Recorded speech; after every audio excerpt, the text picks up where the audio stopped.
Srimad Bhagavatam, Canto 1, Chapter 1, Text 9 and 10, verse and purports. Purport for Text 10, Text 9. The Acharyas therefore give directions in spiritual well-being for people in general, foreseeing the incompetencies of the people in this age of Kali, or the Iron Age of Quarrel. The sages requested that Sutta Goswami give a summary of all revealed scriptures, because the people of this age are condemned in every respect. The sages therefore inquired of the absolute good, which is the ultimate good for the people. The condemned state of affairs of the people of this age is described as follows. Text 10, translation and purport. O learned one, in this iron age of Kali, men have but short lives. They're quarrelsome. They are quarrelsome, lazy, misguided, unlucky, and above all, always disturbed.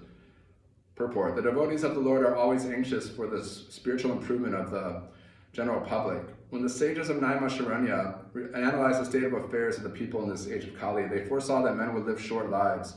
In Kali Yuga, the duration of life is shortened not so much because of insufficient food, but because of irregular habits. By keeping regular habits and eating simple food, any man can maintain his health.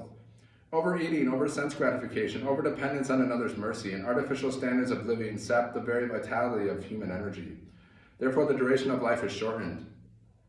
The people of this age are also very lazy, not only materially, but in the matter of self-realization. The human life is especially meant for self-realization. That is to say, man should come to know what he is, what the world is, and what the supreme truth is. The human life is a means by which the living entity can end all the miseries of the hard struggle for life and material existence, by which he can return to Godhead, his eternal home. But due to a bad system of education, men have no desire for self-realization. Even if they come to know about it, they unfortunately become victims of misguided teachers. In this age, men are victims not only of different political creeds and parties, but also many different types of sense gratificatory diversions, such as cinemas, sports, gambling, clubs, mundane libraries, bad associations, smoking, drinking, cheating, pilfering, bickerings, and so on. Their minds are always disturbed and full of anxieties due to so many different engagements. In this age, many unscrupulous men manufacture their own religious faiths, which are not based on any revealed scriptures, and very often people who are addicted to sense gratification are attracted by such institutions. Consequently, in the name of religion, so many sinful acts are being carried on that people in general have neither peace of mind nor health of body. The student brahmachari communities are no longer being maintained, and householders do not observe the rules and regulations of the grihastha ashram. Consequently, the so-called vanaprastha and sannyasis who come out of such grihastha ashrams are easily deviated from the rigid path.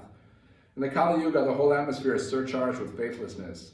Men are no longer interested in spiritual values. Material sense gratification is now the standard of civilization. For the maintenance of such material civilizations, man has formed complex nations and communities, and there is a constant strain of hot and cold wars between these different groups. It has become very difficult, therefore, to raise the spiritual standard due to the present distorted values of human society. The sages of Naimisharanya are anxious to disentangle all fallen souls, and here they are seeking the remedy from Srila Sutta Goswami. Hare Krishna.